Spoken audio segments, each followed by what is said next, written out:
Good morning, ladies and gentlemen. This is General Void signing on.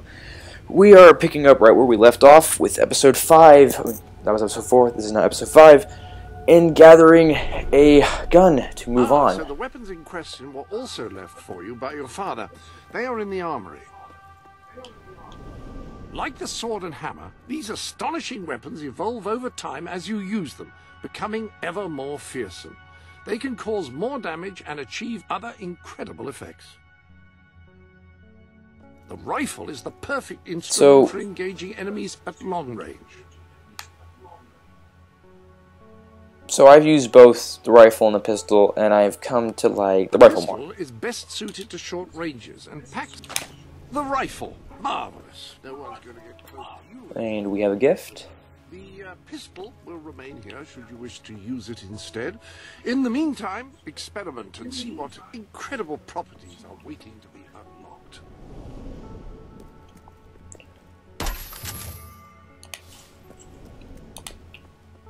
And usually, actually, if you're also this game and you do get these gifts, which I don't remember why I get them, I think it's the pre-order, they are better than the regular weapon. 1924.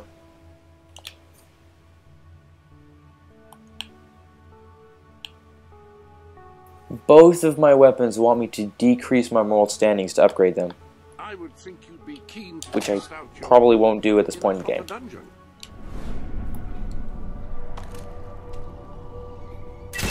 So, I'm sorry, I actually heard it. The guns have a few different features. So, as you know, with the sword, you can block, simple swing, or get randomly attacked while I'm trying to demonstrate things, or a flourish move. The guns have a similar property, which you can, well, as quickly shoot as can be. Charge snipe, that's what I call it. I really don't know what that actually is. That's just more of a power-up thing. And then you can aim down your sights and then power up. This deals so much damage. It's ridiculous. It's virtually a one-shot kill on anything in the game if you zoom down your sights and hold down the Y button for a little while. One of the great things about combat in this game is just how quickly you can switch between things.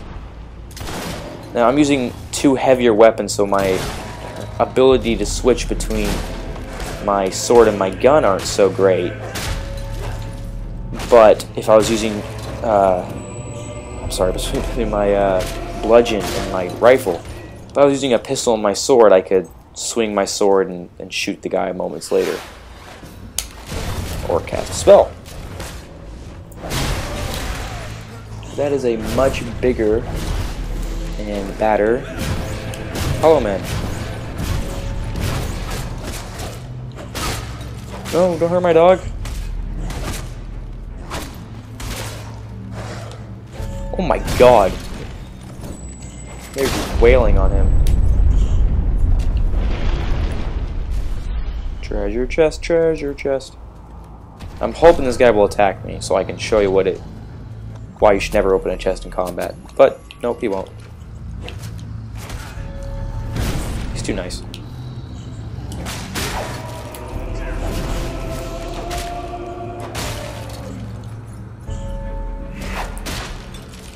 Yeah, there's an execute move if you have him on the ground. Your dog doesn't want to finish him off, and I guess that is the bludgeon execution move. I'm calling it the hammer execution move.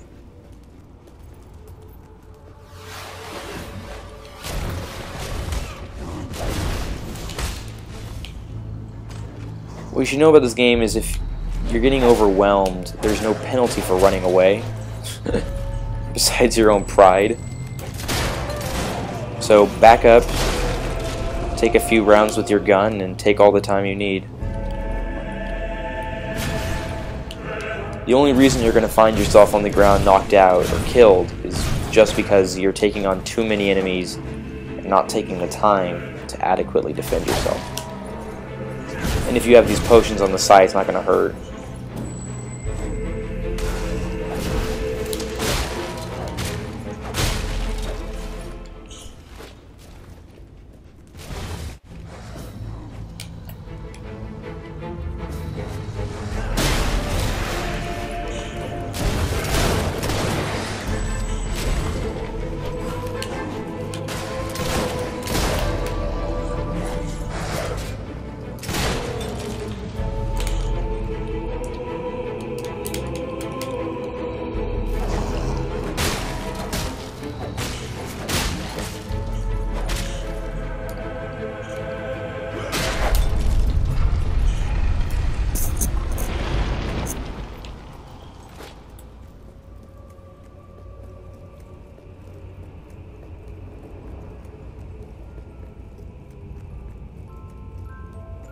Ah. For those of you who played Fable 2, this is the music box, which holds the key to all the dreams. Okay, on with it.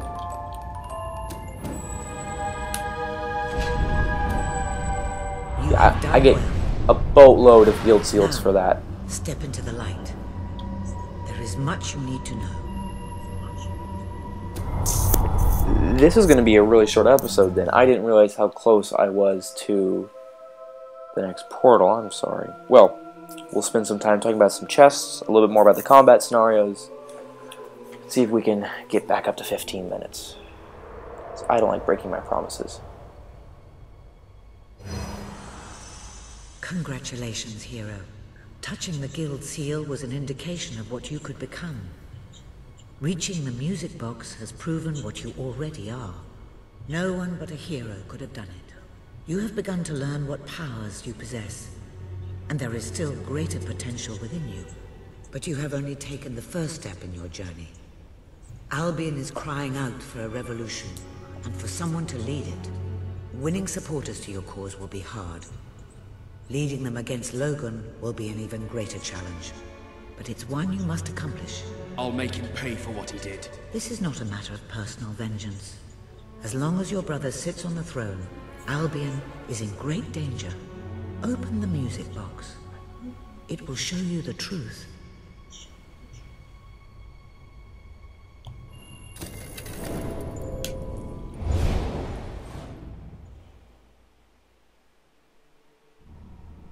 Oh, sweet. This is my Albion. Its cities will bow to my law, or they will burn. Its mountains will bend to my will, or they will fall. This is my Albion. Its people will do as I say, or they will die. Its future will be as I decree, or it will end. I've seen what must be done, and nothing will stand in my way. We will be greater, and we will be stronger, no matter what sacrifices we must make. This is my Albion, and I will see it destroyed before I surrender it.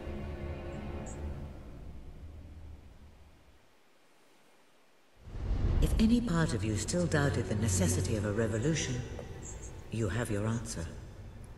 The kingdom will face its own annihilation under your brother's rule. Now, do whatever you must to gain your first ally, for you cannot lead a rebellion without followers. Sabine is a good man, and his people are strong.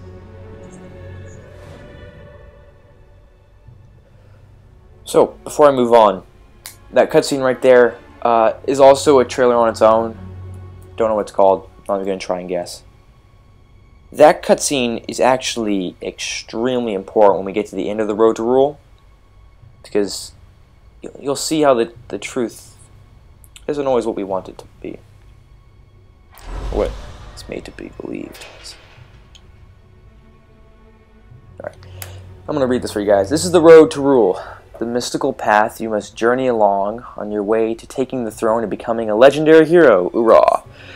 The guild seals, symbol, you earn by defeating enemies, engaging with people, and completing quests can be used, I believe that's 2, I can't see that, to unlock the chests on this road. Each chest costs a specific number of, same symbol again, guild seals, so spend them wisely. Unlock them all is no easy task, and I have actually yet to complete that as well, unlocking all of them. And so here's our picture right now. It's actually quite fun when you beat the game to walk back down the road and look at all your progress. So these are the first chests you are available to. This one will upgrade my melee, this my range, this is my magic, and this will enable me to use the shock spell, which I may or may not be buying. The landlord pack enables me to buy and rent houses, decorate them. I'm going to get that. The friend expression is also very useful. And the die pack one I might buy later on. I actually usually don't buy die packs, but I'll end up buying one eventually in this walkthrough. So we're going to start with buying the Friends Expansion Pack, because that'll be extremely useful to engaging other people and having them join the rebellion. Also, it's very cheap. Landlord Pack, because who doesn't want to buy and rent spaces unless you're living in the 2008 real estate market.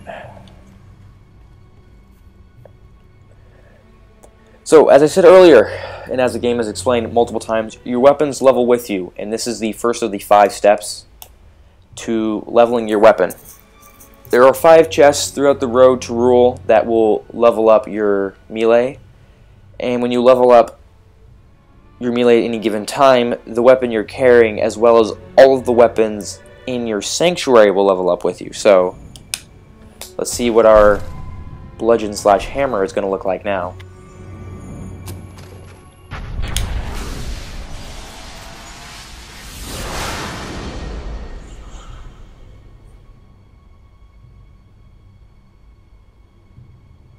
So as you can see, there's been a slight design change. Oh, pull that back out. Okay.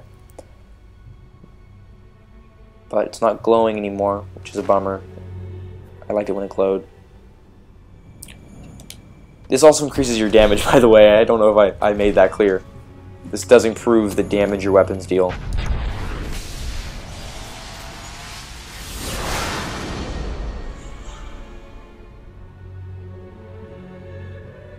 Once again, a small design change. You can see a little silver lining on the gun there.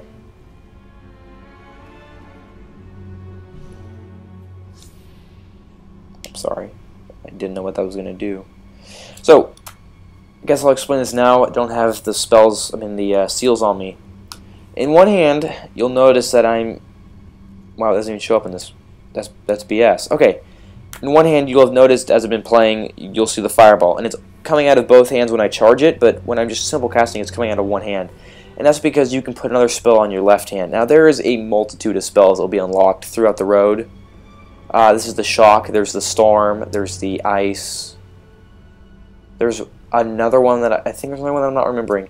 Anyways, by either double stacking one spell, which is useful, but combining spells is what's really cool. Like you can have a lightning storm, combining storm and shock. You can have an ice storm. You can have a icy firebolt, which is useless because it just becomes steam, I'm pretty sure. So don't use that combo. So if I had 40 seals, I would gladly buy the shock spell because the fire shock is a combo I haven't used yet, and I look forward to using. Well, this video is going to be the shortest, I think, of all of them. Anyways, thank you for watching so far, and I really hope you continue joining me here on Shrimp's channel. So the best of luck out there, and this is General Void signing out.